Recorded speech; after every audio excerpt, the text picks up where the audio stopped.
This audio presentation of The Heavenly Life by James Allen is brought to you by audioenlightenment.com. Copyright 2017, all rights reserved. The Divine Center.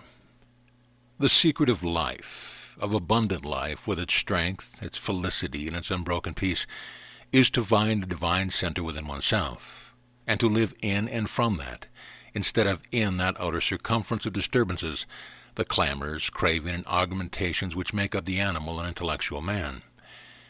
These selfish elements constitute the mere husk of life, and must be thrown away by him who would penetrate to the central heart of things, to life itself. Not to know that within you that is changeless, and defiant of time and death, is not to know anything, but is to play vainly with unsubstantial reflections in the mirror of time. Not to find within you those passionless principles which are not moved by the strifes and shows and vanities of the world, is to find nothing but illusions which vanish as they are grasped. He who resolves that he will not rest satisfied with appearance, shadows, illusion, shall, by the piercing light of that resolve, disperse every fleeting fantasy, and shall enter into the substance and reality of life. He shall learn how to live, and he shall live. He shall be the slave of no passion, the servant of no opinion, the votary of no fond error. Finding the divine center within his own heart, he will be pure and calm, strong and wise, and will ceaselessly radiate the heavenly life in which he lives, which is himself. Having betaken himself to the divine refuge within, and remaining there, a man is free from sin. All his yesterdays are as the tide-washed and untrodden sands. No sin shall rise up against him to torment and accuse him and destroy his sacred place. The fires of remorse cannot scorch him, nor can the storms of regret devastate his dwelling place. His tomorrows are as seeds which shall germinate, bursting into beauty and potency of life, and no doubt shall shake his trust, no uncertainty rob him of repose. The present is his. Only in the immortal present does he live, and it is the eternal vault of blue above which looks down silently and calmly, yet radiant with purity and light, upon the upturned and tear-stained faces of the centuries. Men love their desires, for gratification seems sweet to them, but its end is pain and vacuity. They love the argumentations of the intellect, for egotism seems most desirable to them, but the fruit thereof are humiliation and sorrow. When the soul has reached the end of gratification and reaped the bitter fruits of egotism, it is ready to receive the divine wisdom and enter into the divine life. Only the crucified can be transfigured. Only by the death of self can the Lord of the heart rise again into the immortal life and stand radiant upon the olivet of wisdom. Thou hast thy trials. Every outward trial is the replica of an inward imperfection. Thou shalt grow wise by knowing this, and shalt thereby transmute trial into active joy, finding the kingdom where trial cannot come. When wilt thou learn thy lesson, O child of earth? All thy sorrows cry out against thee, every pain is thy just accuser, and thy griefs are but the shadows of thy unworthy and perishable self. The kingdom of heaven is thine. How long wilt thou reject it, preferring the lurid atmosphere of hell, the hell of thy self-seeking self? Where self is not, there is the garden of the heavenly life, and there springs the healing streams. Quenching all thirst, there bloom the immortal flowers. Carpeting all the way with joy, there throng swiftest and sweetest hours. The redeemed sons of God, the glorified in body and spirit, are bought with a price, and that price is the crucifixion of the personality, the death of self, and having put away that within which is a source of all discord, they have found the universal music, the abiding joy. Life is more than motion, it is music. More than rest, it is peace. More than work, it is duty. More than labor, it is love. More than enjoyment, it is blessedness. More than acquiring money and position and reputation, it is knowledge, purpose, strong and high resolve. Let the impure turn to purity, and they shall be pure. Let the weak resort to strength, and they shall be strong. Let the ignorant fly to knowledge, and they shall be wise. All things are man's, and he chooses that which he will have. Today he chooses in ignorance. Tomorrow he shall choose in wisdom. He shall work out his own salvation. whether he believe it or not, for he cannot escape himself, nor transfer to another the eternal responsibility of his own soul. By no theological subterfuge shall the trick of the law of his being, which shall shatter all his selfish makeshift and excuses for right thinking and right doing, nor shall God do for him that which it is destined his soul shall accomplish for itself. Why would you say of a man who, wanting to possess a mansion in which to dwell peacefully, purchased the site and then knelt down and asked God to build a house for him, would you not say that such a man was foolish? And of another man who, having purchased the land, set the architects and builders and carpenters at work to erect the edifice, would you not say that he was wise? And as it is in the building of a material house, even so it is in the building of a spiritual mansion. Brick by brick, pure thought upon pure thought, good deed upon good deed, must the habitation of a blameless life rise from its sure foundation, until at last it stands out in all the majesty of its faultless proportion. Not by caprice, nor gift, nor favor does a man obtain the spiritual realities, but by diligence, watchfulness, energy, and effort. Strong is the soul, and wise and beautiful. The seeds of godlike power are in us still. Gods are we, bards, saints, heroes, if we will. The spiritual heart of man is the heart of the universe, and finding that heart, man finds the strength to accomplish all things. He finds there also the wisdom to see things as they are. He finds there the peace that is divine. At the center of a man's being is the music which orders the stars, the eternal harmony. He who would find blessedness, let him find himself. Let him abandon every discordant desire, every inharmonious thought, every unlovely habit and deed, and he will find that grace and beauty and harmony which form the indestructible essence of his own being. Men fly from creed to creed, and find unrest. They travel in many lands and discover disappointment. They build themselves beautiful mansions and plant pleasant gardens and reap uni in discomfort. Not until a man falls back upon the truth within himself does he find rest and satisfaction. Not until he builds the inward mansion of faultless conduct does he find the endless and incorruptible joy. And having obtained that, he will infuse it into all his outward doings and possessions. If a man would have peace, let him exercise a spirit of peace. If he would find love, let him dwell in the spirit of love. If he would escape suffering, let him cease to inflict it. If he would do noble things for humanity, let him cease to do ignoble things for himself. If he will but quarry the mine of his own soul, he will soon find that all the materials for building whatsoever he will, and he shall find there also the central rock on which to build in safety. Howsoever a man works to right the world, it will never be righted until he has put himself right. This may be written upon the heart as a mathematical axiom. It is not enough to preach purity. Man must cease from lust. To exhort to love, they must abandon hatred. To extol self-sacrifice, they must yield up self. To adorn with mere words the perfect life, they must be perfect. When a man can no longer carry the weight of his many sins, let him fly to the Christ, whose throne is the center of his own heart, and he shall become light-hearted, entering the glad company of the immortals. When he can no longer bear the burden of his accumulated learning, let a man leave his books, his science, his philosophy, and come back to himself. And he shall find within that which he outwardly sought, and found not his own divinity. He ceases to argue about God who has found God within, relying upon the calm strength which is not the strength of self. He lives God, manifesting in his daily life the highest goodness, which is eternal life. The eternal now. Now is the reality in which time is contained.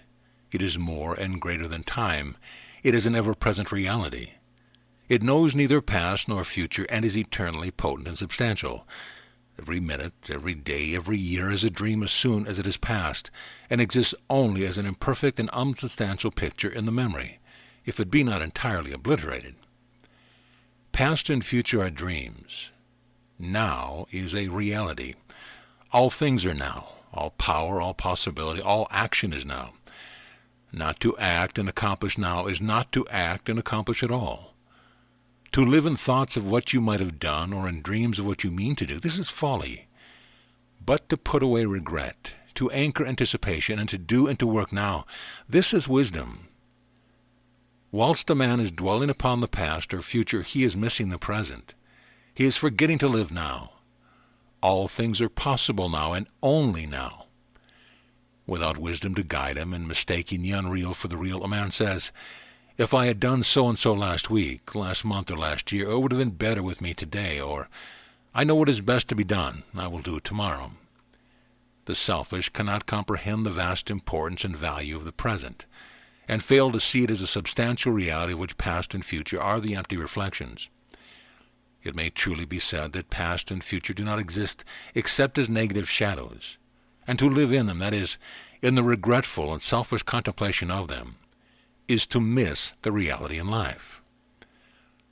The present is all thou hast, for thy sure possessing, like the patriarch's angel, hold it fast till it gives its blessing. All which is real now remaineth and fadeth never. The hand which upholds it now sustaineth the soul forever. Then of what is to be and what is done, why queriest thou? The past and the time are to be are one, and both are now. Man has all power now, but not knowing this, he says, "I will be perfect next year, or in so many years, and so many lives." The dwellers in the kingdom of God, who live only in the now, say, "I am perfect now," and refraining from all sin now, and ceaselessly guarding the portals of the mind, not looking to the past nor to the future, nor turning to the left or right, they remain eternally holy and blessed.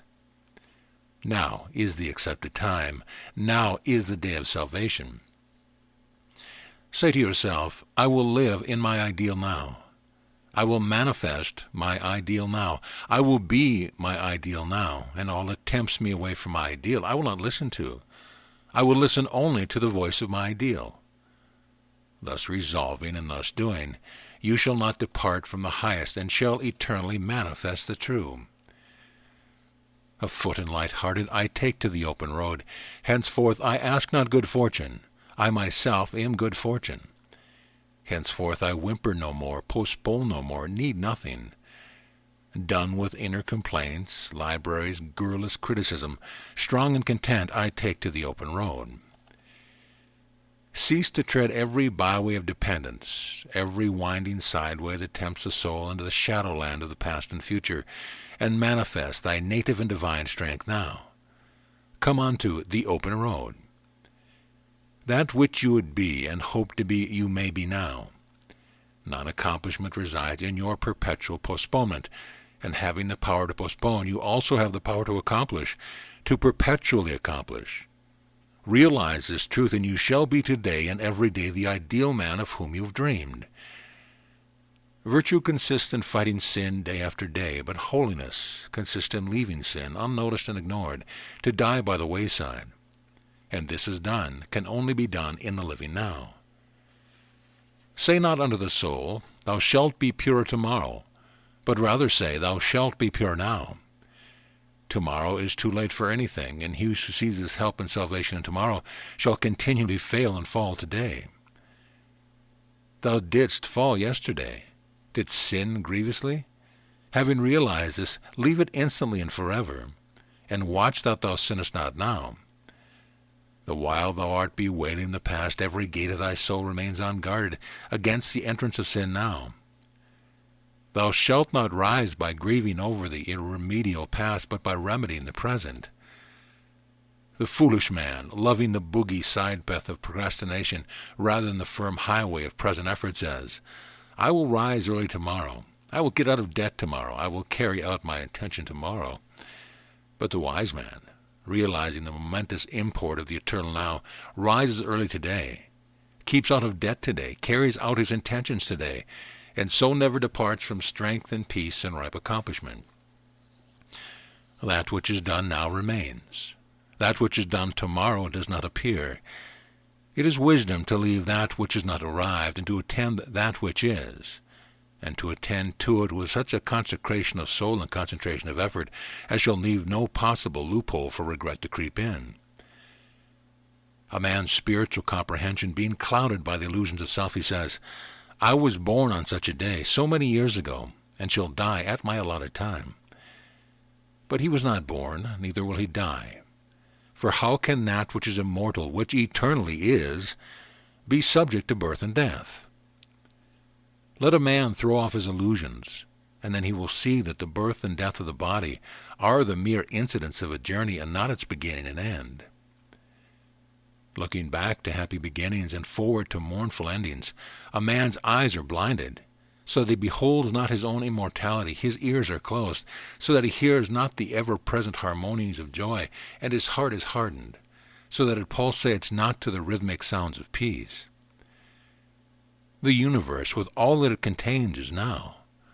Put out thy hand, O man, and receive the fruits of wisdom. Cease from thy greedy striving, thy selfish sorrowing, thy foolish regretting, and be content to live. Act now, and lo, all things are done. Live now, and behold, thou art in the midst of plenty. Be now, and know that thou art perfect. The original simplicity. Life is simple. Being is simple. The universe is simple. Complexity arises in ignorance and self-delusion. The original simplicity of Lao Tzu is a term expressive of the universe as it is, and not as it appears. Looking through the woven network of his own illusions, man sees interminable complication, unfathomable mystery, and so loses himself in the labyrinth of his own making. Let a man put away egotism, and he will see the universe in all the beauty of its pristine simplicity. Let him annihilate the delusion of the personal I, and he will destroy all the illusions which spring from that I. He will thus re-become a little child, and will revert to original simplicity. When a man succeeds in entirely forgetting or annihilating his personal self, he becomes a mirror in which the universal reality is faultlessly reflected. He is awakened, and henceforth he lives, not in dreams, but reality. Pythagoras saw the universe in the 10 numbers, but even this simplicity may be further reduced, and the universe ultimately be found to be contained in the number 1.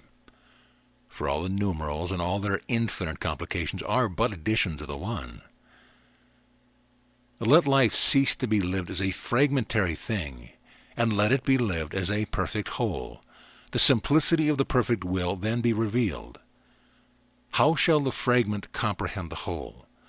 Yet how simple that the whole should comprehend the fragment. How shall sin perceive holiness? Yet how plain that holiness should understand sin. He who would become the greater, let him abandon the lesser. In no form is the circle contained, but in the circle all forms are contained. In no color is the radiant light imprisoned, but in the radiant light all colors are embodied.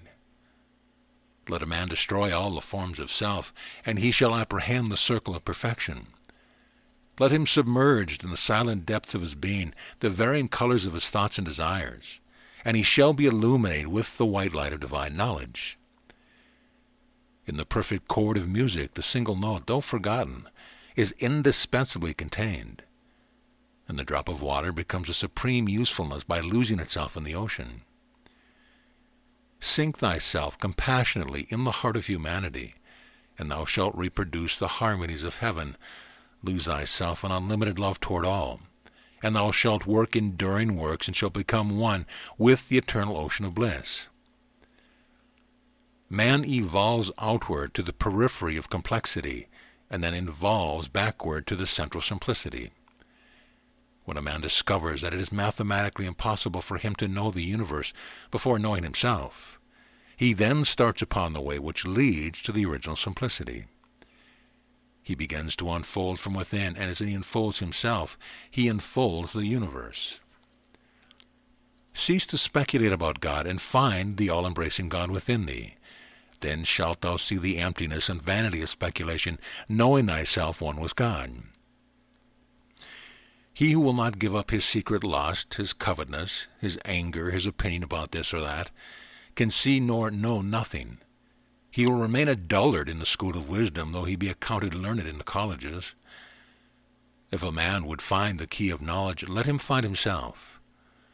Thy sins are not thyself, they are not any part of thyself, they are diseases which thou hast come to love. Cease to cling to them, and they will no longer cling to thee. Let them fall away, and thy shall stand revealed. Thou shalt then know thyself as comprehensive vision, invincible principle, immortal life, and eternal good. The impure man believes impurity to be his rightful condition, but the pure man knows himself as pure being. He also, penetrating the veil, sees all others as pure being. Purity is extremely simple, and needs no argument to support it. Impurity is interminably complex, and is ever involved in defensive argument. Truth lives itself. A blameless life is the only witness of truth. Men cannot see and will not accept the witness until they find it within themselves, and having found it, a man becomes silent before his fellows. Truth is so simple that it cannot be found in the region of argument and advertisement, and so silent that it is only manifested in actions. So extremely simple is original simplicity, that a man must let go his hold of everything before he can perceive it. The great arch is strong by virtue of the hollowness underneath, and the wise man becomes strong and invincible by emptying himself. Meekness, patience, love, compassion, wisdom. These are the dominant qualities of original simplicity. Therefore, the imperfect cannot understand it. Wisdom only can apprehend wisdom. Therefore, the fool says, "No man is wise." The imperfect man said, "No man can be perfect," and he therefore remains where he is. Though he live with the perfect man all his life, he shall not behold his perfection. Meekness he will call cowardice. Patience, love, and compassion he will see as weakness, and wisdom will appear to him as folly. Faultless discrimination belongs to the perfect whole, and resides not in any part. Therefore men are exhorted to refrain from judgment until they have themselves manifested the perfect life. Arriving at original simplicity, opacity disappears, and the universal transparency becomes apparent. He who has found the indwelling reality of his own being has found the original and universal reality. Knowing in divine heart within, all hearts are known, and the thoughts of all men become his, who has become the master of his own thoughts. Therefore the good man does not defend himself, but molds the minds of others to his own likeness. As the problematic transcends credulity, so pure goodness transcends the problematical. All problems vanish when pure goodness is reached. Therefore the good man is called the slayer of illusions. What problem can vex where sin is not? O thou who strivest loudly and retest not, retire into the holy silence of thine own being, and live therefrom. So shalt thou, finding pure goodness, rend in twain the veil of the temple of illusion, and shalt enter into the patience, peace, and transcendent glory of the perfect, for pure goodness and original simplicity are one. The unfailing wisdom. A man should be superior to his possessions, his body, his circumstance, and surroundings, and the opinions of others and their attitude toward him.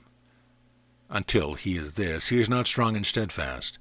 He should also rise superior to his own desires and opinions, and until he is this, he is not wise.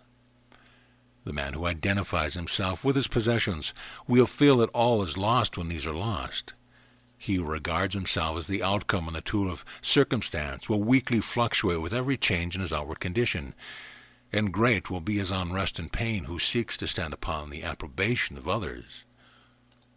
To detach oneself from every outward thing, and to rest securely upon the inward virtue, this is the unfailing wisdom. Having this wisdom, a man will be the same, whether in riches or poverty.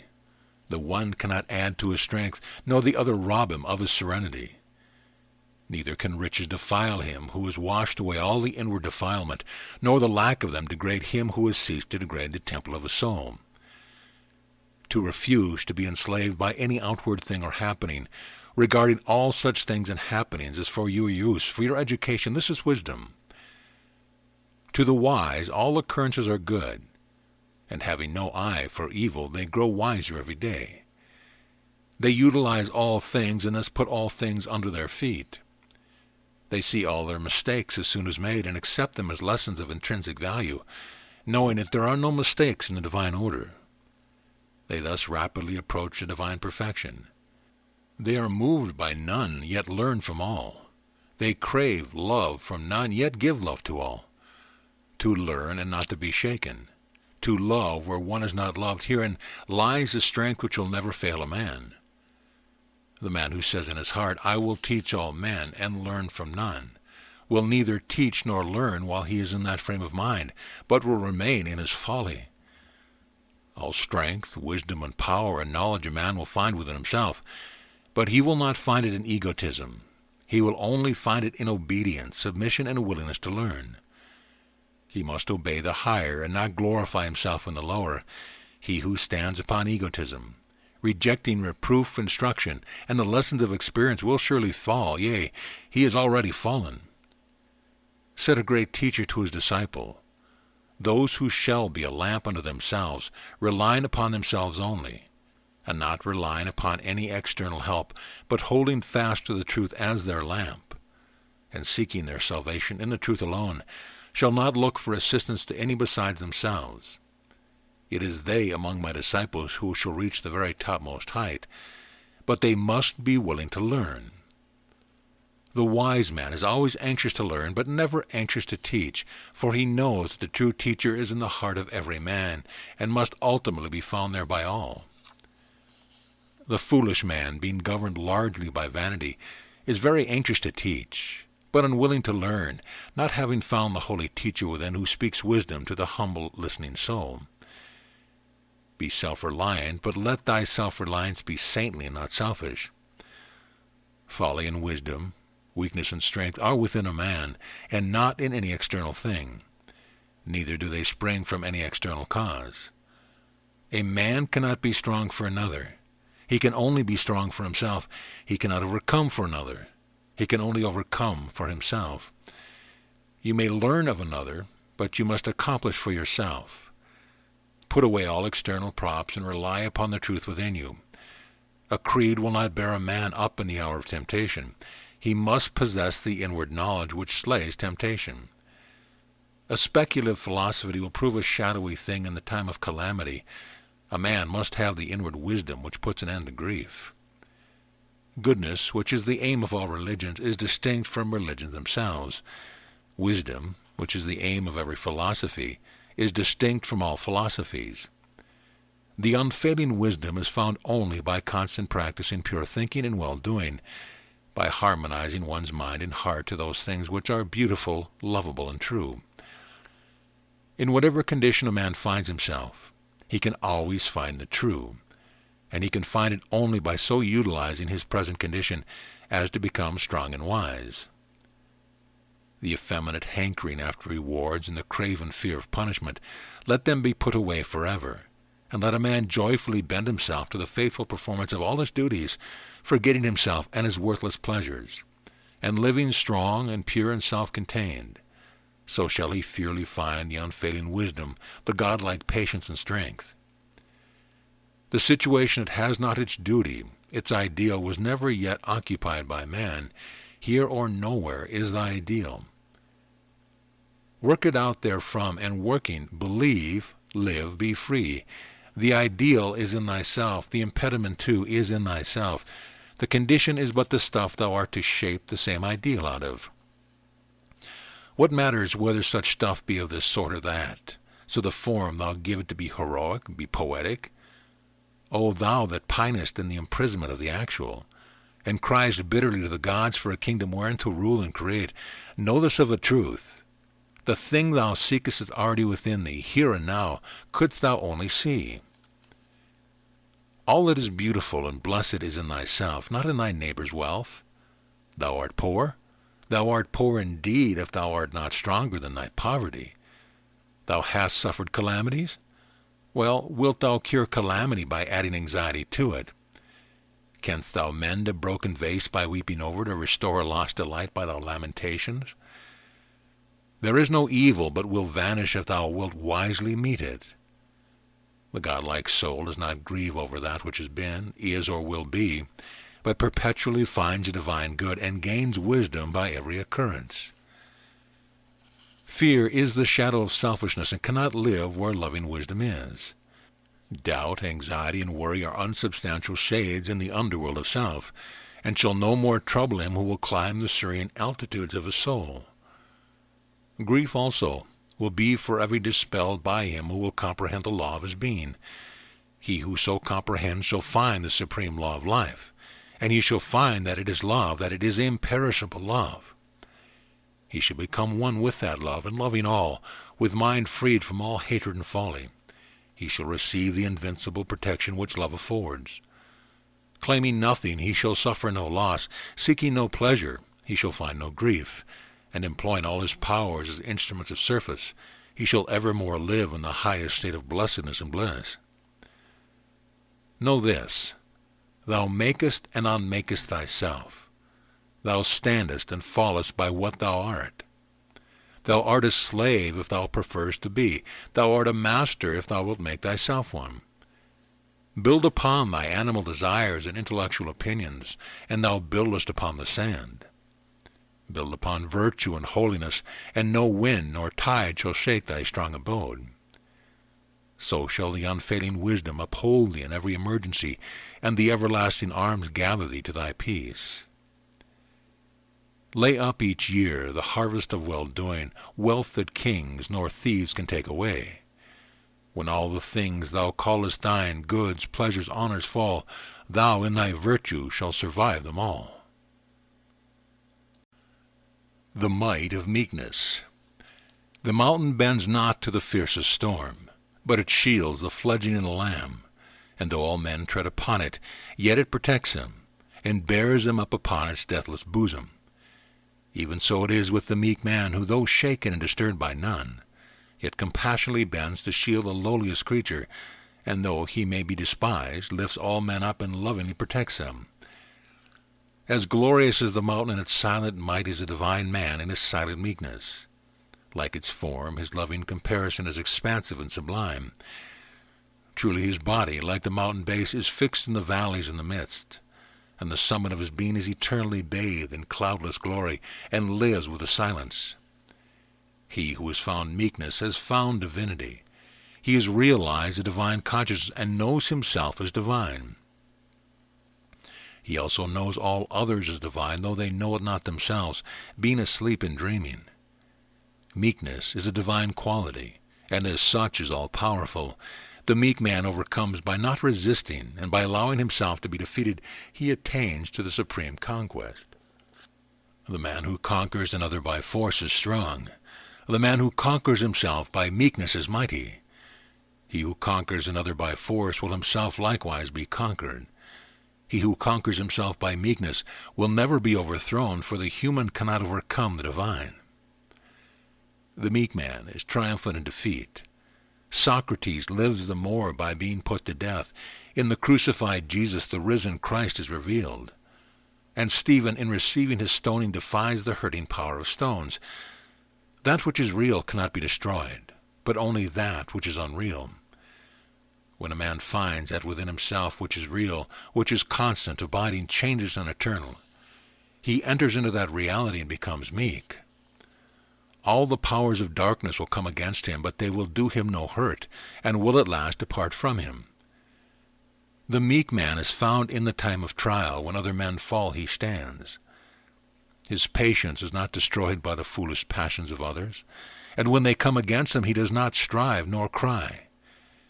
He knows the utter powerlessness of all evil, having overcome it in himself, and lives in the changeless strength and power of divine good. Meekness is one aspect of the operation of that changeless love which is at the heart of all things, and is therefore an imperishable quality. He who lives in it is without fear, knowing the highest and having the lowest under his feet.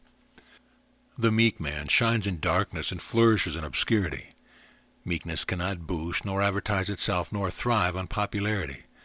It is practiced, and it is seen or not seen. Being of spiritual quality is perceived only by the eye of the Spirit.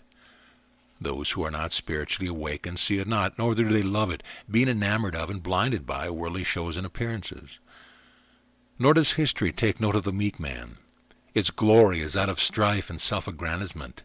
His is the glory of peace and gentleness. History chronicles the earthly, not the heavenly act. Yet though he lives in obscurity, he cannot be hidden. How can light be hid? He continues to shine after he has withdrawn himself from the world, and is worshipped by the world which knew him not. That the meek man should be neglected, abused, or misunderstood is reckoned by him as of no account, and therefore not to be considered, much less resisted. He knows that all such weapons are the flimsiest and most ineffectual of shadows. To them, therefore, who gives him evil he gives good. He resists none, and thereby conquers all.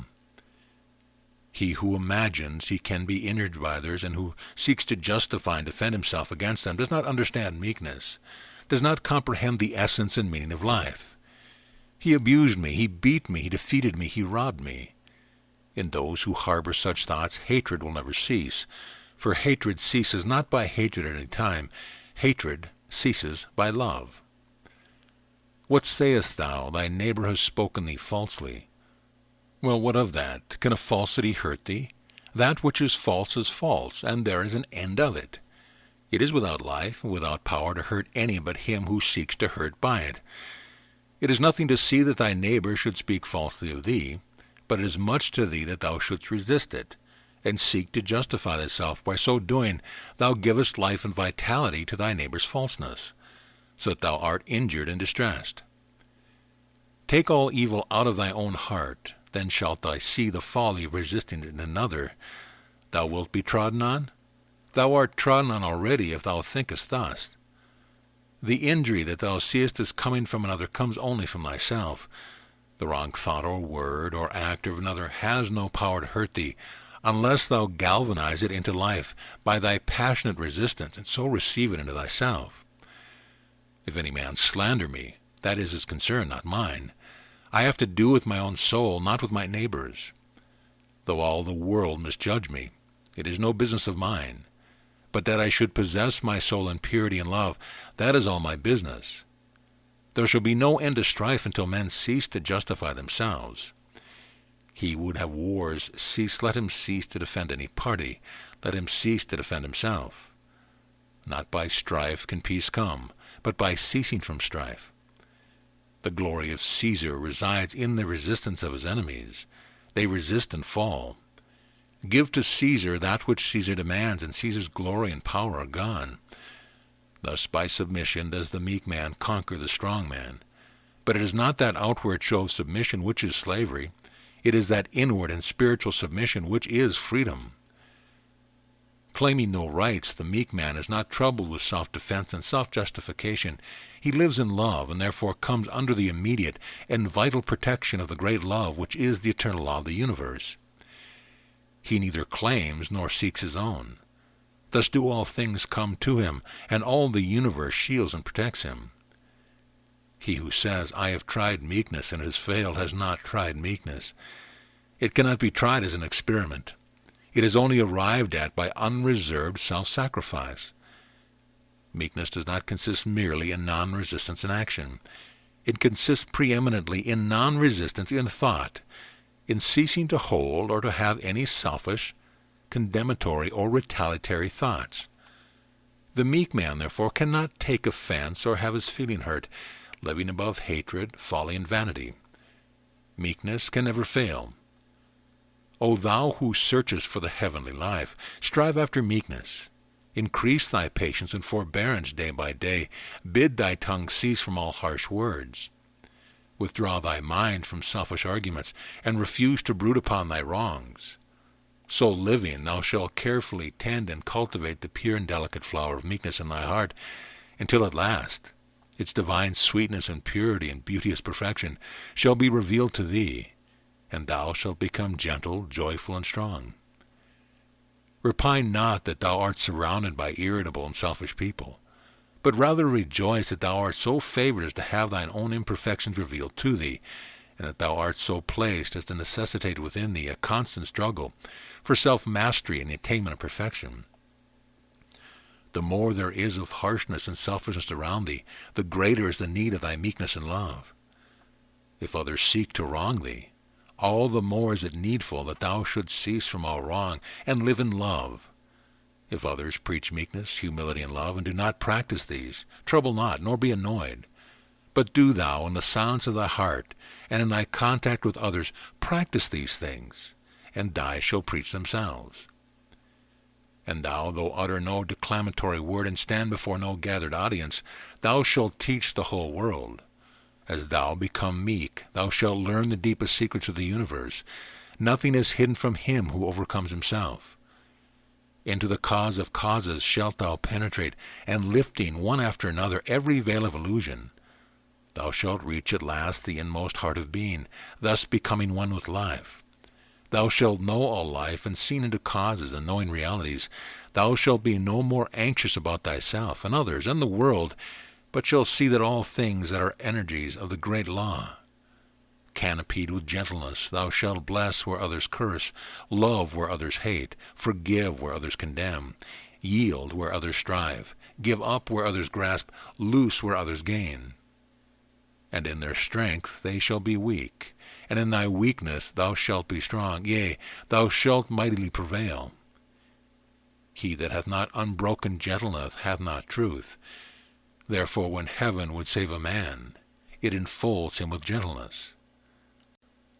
The righteous man. The righteous man is invincible. No enemy can possibly overcome or confound him, and he needs no other protection than that of his own integrity and holiness.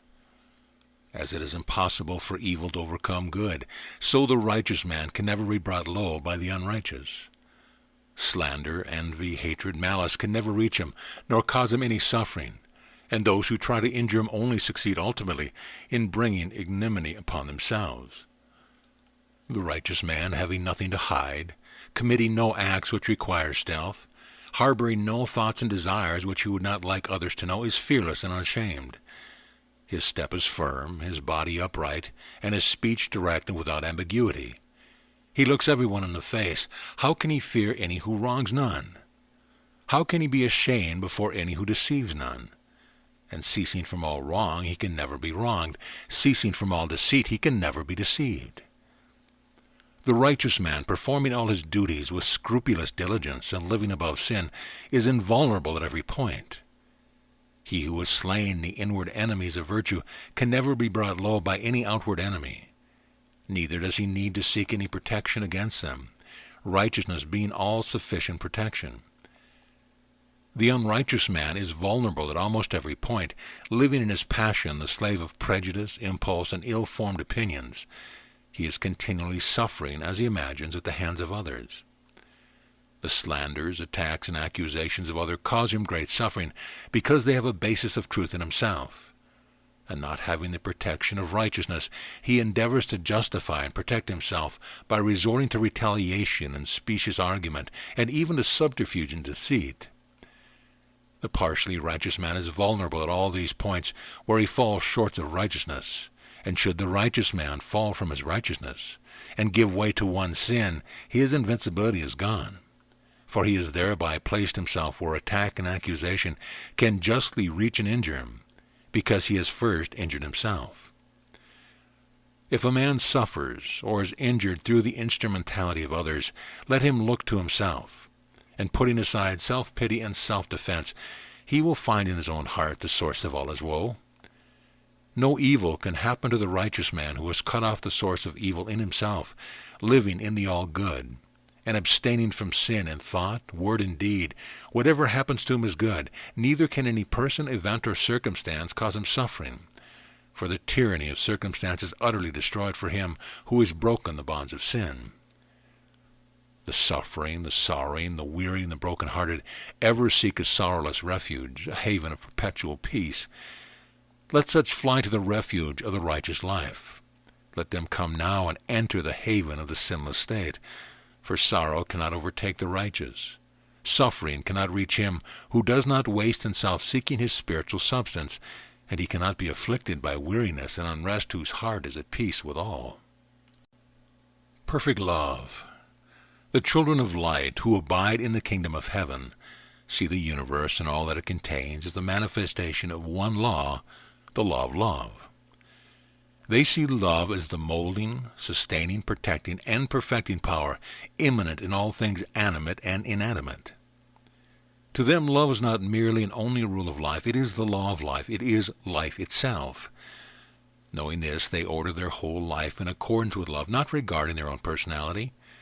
By thus practicing obedience to the highest, to divine love, they become conscious partakers of the power of love, and so arrive at perfect freedom of masters of destiny.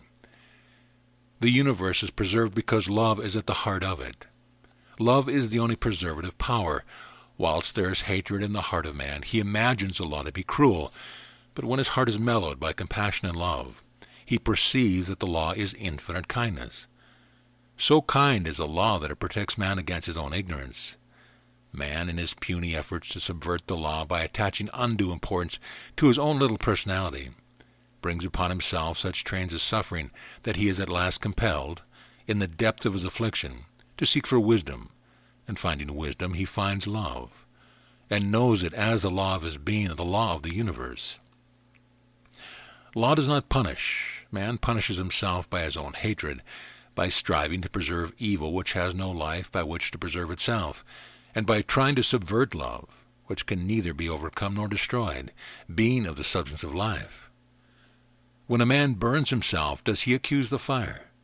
Therefore, when a man suffers, let him look for some ignorance or disobedience within himself. Love is perfect harmony, pure bliss, and contains, therefore, no element of suffering. Let a man think no thought and do no act which is not in accordance with pure love, and suffering shall no more trouble him. If a man would know love and partake of its undying bliss, he must practice it in his heart. He must become love. He who always acts from the spirit of love is never deserted, is never left in dilemma or difficulty, for love, impersonal love, is both knowledge and power. He who has learned how to love has learned how to master every difficulty, how to transmute every failure into success, how to clothe every event and condition in garments of blessedness and beauty. The way to love is by self-mastery, and traveling that way a man builds himself up in knowledge as he proceeds. Arriving at love, he enters into full possession of body and mind by right of the divine power which he has earned. Perfect love casts out fear. To know love is to know that there is no harmful power in the whole universe. Even sin itself, with the worldly and unbelieving image, is so unconquerable as known as a very weak and perishable thing, that shrinks away and disappears before the compelling power of good. Perfect love is perfect harmlessness, and he who has destroyed in himself all thoughts of harm and all desire to harm receives the universal protection and knows himself to be invincible. Perfect love is perfect patience. Anger and irritability cannot dwell with it nor come near it. It sweetens every bitter occasion with the perfume of holiness and transmutes trial into divine strength. Complaint is foreign to it. He who loves bewails nothing, but accepts all things and conditions as heavenly guests. He is therefore constantly blessed, and sorrow does not overtake him. Perfect love is perfect trust. He who has destroyed the desire to grasp can never be troubled with the fear of loss. Loss and gain are alike foreign to him. Steadfastly maintaining a loving attitude of mind toward all, and pursuing in the performance of his duty a constant and loving activity, love protects him and evermore supplies him in fullest measure with all that he needs. Perfect love is perfect power. The wisely loving heart commands without exercising any authority. All things and all men obey him who obey the highest. He thinks, and lo, he has already accomplished. He speaks, and behold, a world hangs upon his simple utterance. He has harmonized his thoughts with the imperishable and unconquerable forces, and for him weakness and uncertainty are no more. His every thought is a purpose, his every act an accomplishment. He moves with the great law, not setting his puny personal will against it. And he thus becomes a channel through which a divine power can flow in unimpeded and beneficent expression. He has thus become power itself. Perfect love is perfect wisdom. The man who loves all is the man who knows all, having thoroughly learned the lessons of his own heart. He knows the tasks and trials of other hearts and adapts himself to them gently and without ostentation. Love illuminates the intellect. Without it the intellect is blind and cold and lifeless. Love succeeds where the intellect fails, sees where the intellect is blind, knows where the intellect is ignorant. Reason is only completed in love and is ultimately absorbed in it. Love is the supreme reality in the universe, and as such it contains all truth. Infinite tenderness enfolds and cherishes the universe. Therefore is the wise man gentle and childlike and tender-hearted. He sees that the one thing which all creatures need is love, and he gives unstintingly. He knows that all occasions require the adjusting power of love, and he ceases from harshness. To the eye of love all things are revealed, not as an infinity of complex effects, but in the light of eternal principles, out of which spring all cause and effect, and back into which they return. God is love. Therefore, then love there is nothing but perfect. He who would find pure knowledge, let him find pure love. Perfect love is perfect peace. He who dwells with it has completed his pilgrimage in the underworld of sorrow. With mind calm and heart at rest, he has banished the shadows of grief and knows the deathless life. If thou wouldst perfect thyself in knowledge, perfect thyself in love.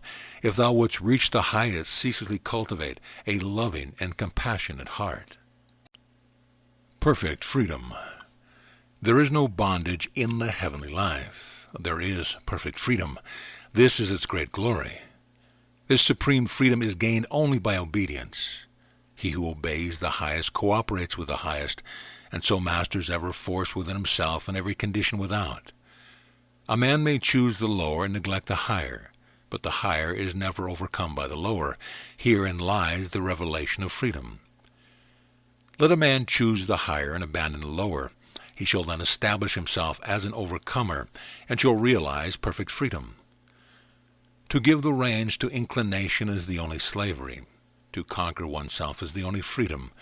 The slave to self loves his chains, and will not have one of them broken for fear he would be depriving himself of some cherished delight. He clings to his gratifications and vanities, regarding freedom from them as an empty and undesirable condition. He thus defeats and enslaves himself. By self-enlightenment is perfect freedom found. While a man remains ignorant of himself, of his desires, of his emotions and thoughts, and of the inward causes which mold his life and destiny, having neither control nor understanding of himself, he will remain in bondage to passion, sorrow, suffering, and fluctuating fortune. The land of perfect freedom lies through the gate of knowledge. All outward oppression is but the shadow and effect of the real oppression within. For ages the oppressed have cried for liberty, and 1,000 man-made statues have failed to give it to them. They can only give it to themselves. They shall find it only in obedience to the divine statutes which are inscribed upon their hearts. Let them resort to the inward freedom, and the shadow of oppression shall no more darken the earth. Let men cease to oppress themselves, and no man shall oppress his brother. Men legislate for an outward freedom, yet continue to render such freedom impossible of achievement by fostering an inward condition of enslavement.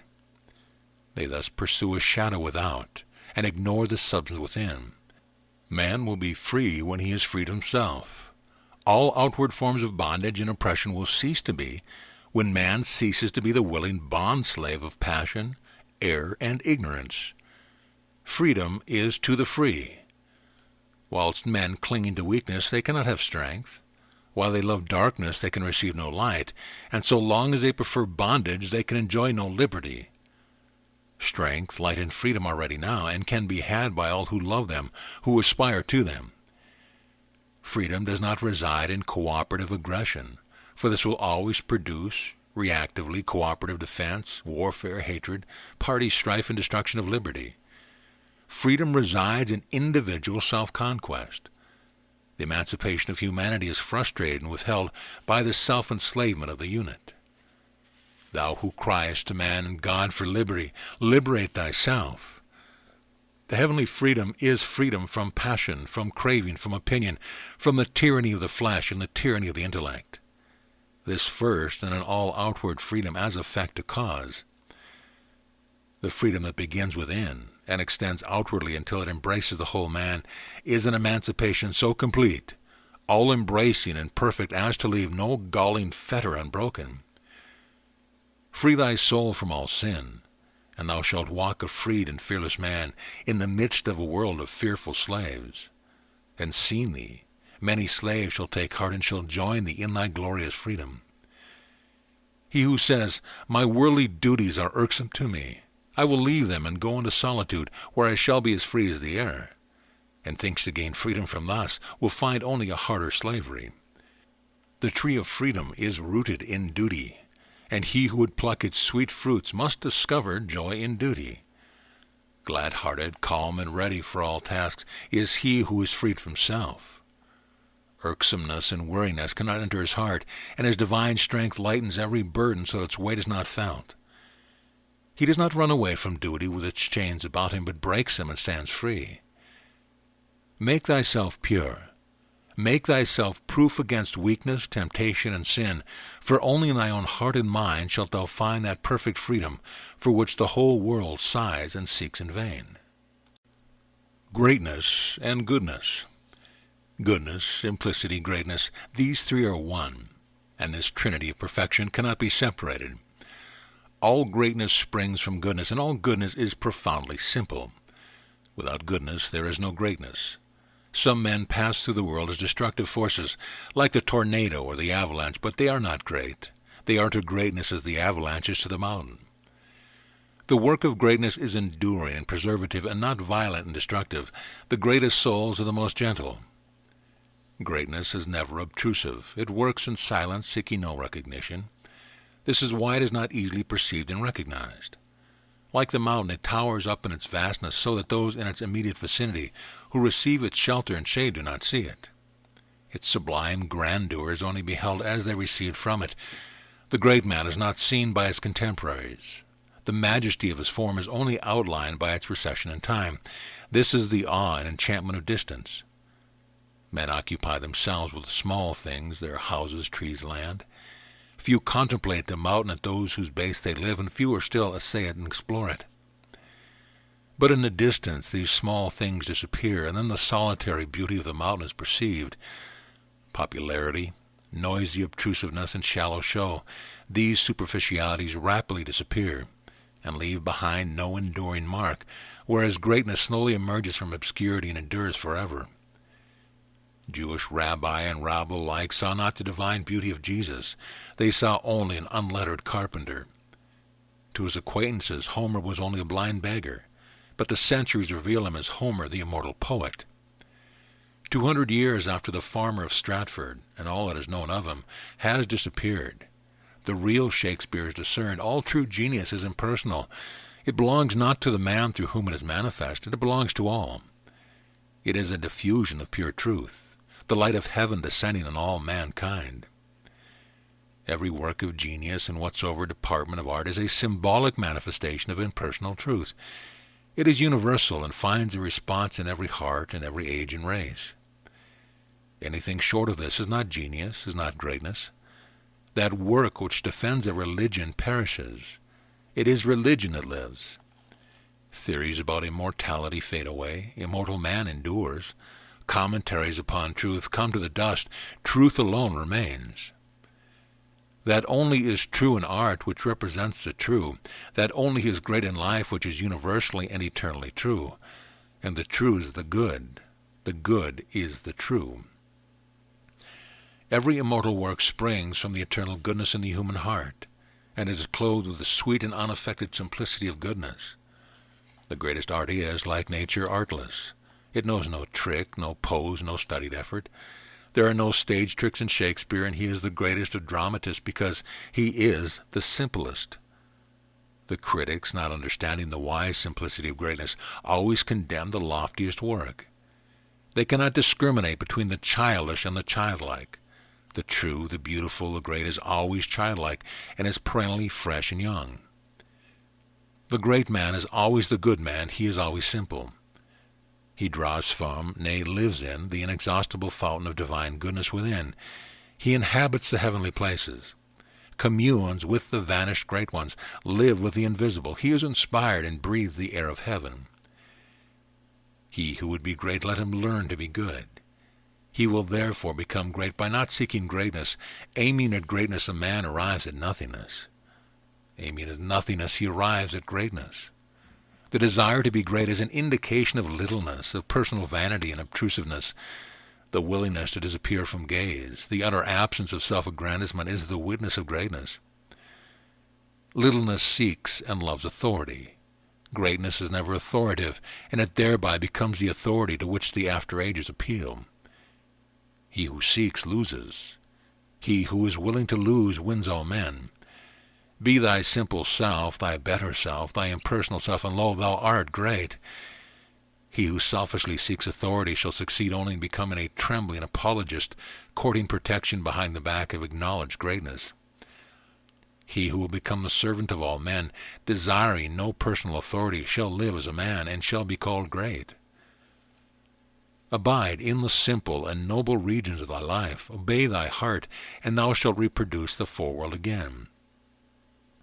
Forget thine own little self, and fall back upon the universal self, and thou shalt reproduce in living and enduring forms 1,000 beautiful experiences. Thou shalt find within thyself that simple goodness which is greatness. It is as easy to be great as it is to be small, says Emerson, and he utters a profound truth. Forgetfulness of self is the whole of greatness, as it is the whole of goodness and happiness. In a fleeting moment of self-forgetfulness, the smallest soul becomes great. Extend that moment indefinitely, and there is a great soul, a great life. Cast away the personality, thy petty craving, vanity, and ambitions, as a worthless garment, and dwell in the loving, compassionate, selfless region of the soul, and thou art no longer small, thou art great. Claiming personal authority, a man descends into littleness. Practicing goodness, a man ascends into greatness. The presumptuousness of the small may, for a time, obscure the humility of the great, but it is at last swallowed up by it as a noisy river is lost in the calm ocean. The vulgarity of ignorance and the pride of learning must disappear. Their worthlessness is equal. They have no part in the soul of goodness. If thou wouldst do, thou must be. Thou shalt not mistake information for knowledge. Thou must know thyself as pure knowledge. Thou shalt not confuse learning with wisdom. Thou must apprehend thyself as undefiled wisdom. Wouldst thou write a living book? Thou must first live.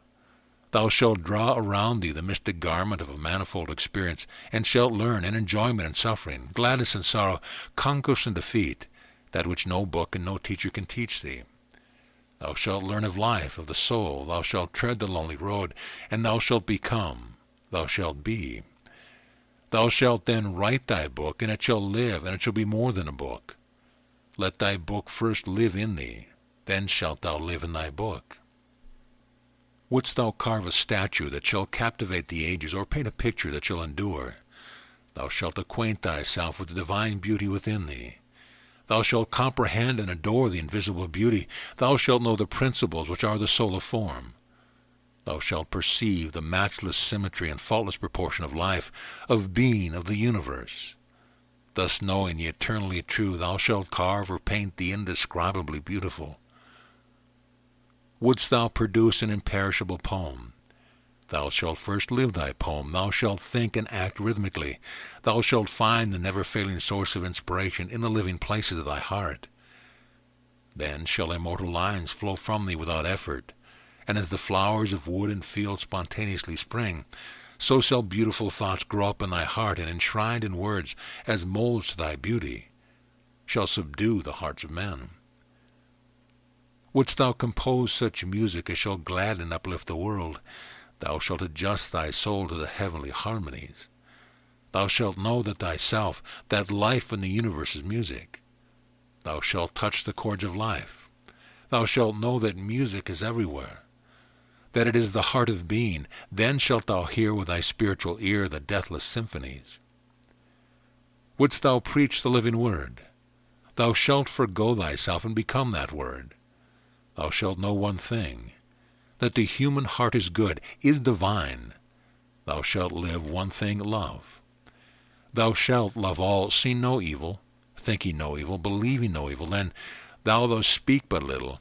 Thy every act shall be a power, thy every word a precept. By thy pure thought, the selfless deed, though it appear hidden, thou shalt preach down the ages to untold multitudes of aspiring souls. To him who chooses goodness, sacrificing all, is given that which is more than and includes all.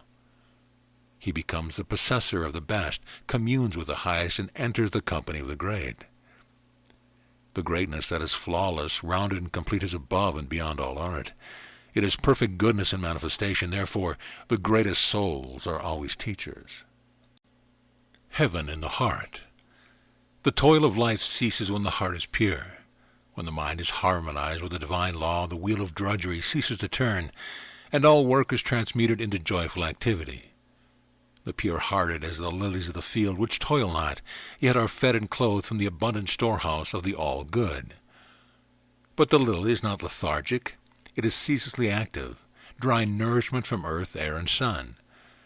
By the divine power immanent within it, it builds itself up cell by cell, opening itself to the light, growing and expanding towards the perfect flower. So is it with those who, having yielded up self-will, have learned to cooperate with the divine will. They grow in grace, goodness, and beauty, freed from anxiety and without friction and toil. And they never work in vain. There is no wasted action. Every thought, act, and thing done subserves the whole divine purpose and adds to the sum total of the world's happiness. Heaven is in the heart. They will look for it in vain who look elsewhere. In no outward place will the soul find heaven until it finds it within itself. For wherever the soul goes, its thoughts and desires will go with it. And howsoever beautiful may be its outward dwelling place, if there is sin within, there will be darkness and gloom without. For sin always casts a dark shadow over the pathway of the soul, the shadow of sorrow. This world is beautiful, transcendently and wonderfully beautiful. Its beauties and inspiring wonders cannot be numbered, yet to the sin-sodden mind it appears the dark and joyless place. Where passion and self are, there is hell, and there are all the pains of hell. Where holiness and love are, there is heaven, and there are all the joys of heaven. Heaven is here. It is also everywhere. It is wherever there is a pure heart. The whole universe is abounding with joy, but the sin-bound heart can neither see, hear, nor partake of it. No one is or can be arbitrarily shut out from heaven. Each shuts himself out. Its golden gates are eternally ajar, but the selfish cannot find them. They mourn, yet see not. They cry, but hear not. Only to those who turn their eyes to heavenly things, their ears to heavenly sounds, are the happy portal to the kingdom revealed, and they enter and are glad. All life is gladness when the heart is right, when it is attuned to the sweet chords of holy love. Life is religion, religion is life, and all is joy and gladness. The jarring notes of creeds and parties, the black shadows of sin, let them pass away forever. They cannot enter the door of life. They form no part of religion. Joy, music, beauty, these belong to the true order of things.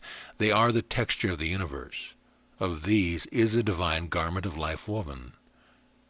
Pure religion is glad, not gloomy. It is light without darkness or shadow. Despondency, disappointment, grief, these are the reflex aspects of pleasurable excitement, self-seeking, and desire. Give up the latter, and the former will be forever disappear. Then there remains the perfect bliss of heaven. Abounding and unalloyed happiness is man's true life. Perfect blessedness is his rightful portion. And when he loses his false life and finds it true, he enters into the full possession of the kingdom. The kingdom of heaven is man's home, and it is here and now. And it is in his own heart, and he is not left without guides if he wills to find it. All man's sorrows and suffering are the result of his own self-elected estrangement from the divine source, the all-good, the Father, the heart of love. Let him return to his home. His peace awaits him. The heavenly-hearted are without sorrow and suffering because they are without sin. What the worldly-minded call troubles, they regard as pleasant tasks of love and wisdom. Troubles belong to hell. They do not enter heaven. This is so simple it should not appear strange. If you have trouble, it is in your own mind and nowhere else. You make it. It is not made for you. It is not in your task. It is not in that outward thing. You are its creator, and it derives its life from you only. Look upon all your difficulties as lessons to be learned as aids to spiritual growth, and lo, they are difficulties no longer. This is one of the pathways up to heaven. To transmute everything into happiness and joy, this is supremely the work and duty of the heavenly-minded man. To reduce everything to wretchedness and deprivation is the process which the worldly-minded man unconsciously pursue. To live in love is to work in joy. Love is the magic that transforms all things into power and beauty. It brings plenty out of poverty, power out of weakness, loveliness out of deformity, sweetness out of bitterness, light out of darkness, and produces all blissful conditions out of its own substantial but indefinable essence. He who loves can never want. The universe belongs to goodness, and it therefore belongs to the good man. It can be possessed by all without stint or shrinking. The goodness and the abundance of goodness, material, mental, and spiritual abundance, is inexhaustible. Think lovingly, speak lovingly, act lovingly, and your every need shall be supplied. You shall not walk in desert places, no danger shall overtake you. Love sees with faultless vision, judges true judgment, and acts in wisdom. Look through the eyes of love, and you shall see everywhere the beautiful and true. Judge with the mind of love, and you shall err not, shall wake no wail of sorrow. Act in the spirit of love, and you shall strike undying harmonies upon the harp of life. Make no compromise with self. Cease not to strive until your whole being is swallowed up in love. To love all and always, this is the heaven of heavens. Let there be nothing within thee that is not very beautiful and very gentle, and then will there be nothing without thee that is not beautiful and softened by the spell of thy presence. All that you do, let it be done in calm wisdom, and not from desire, impulse, or opinion. This is the heavenly way of action. Purify your thought world until no stain is left, and you will ascend into heaven while living in the body. You will then see the things of the outward world clothed in all beautiful forms. Having found the divine beauty within ourselves, it springs to life in every outward thing. To the beautiful soul, the world is beautiful. Undeveloped souls are merely unopened flowers. The perfect beauty lies concealed within, and will one day reveal itself to the full-orbed light of heaven. Seeing men thus, we stand where evil is not, and where the eye beholds only good. Herein lies the peace and patience and beauty of love. It sees no evil. He who loves thus becomes the protector of all men. Though in their ignorance they should hate him, he shields and loves them. End of chapter. End of book.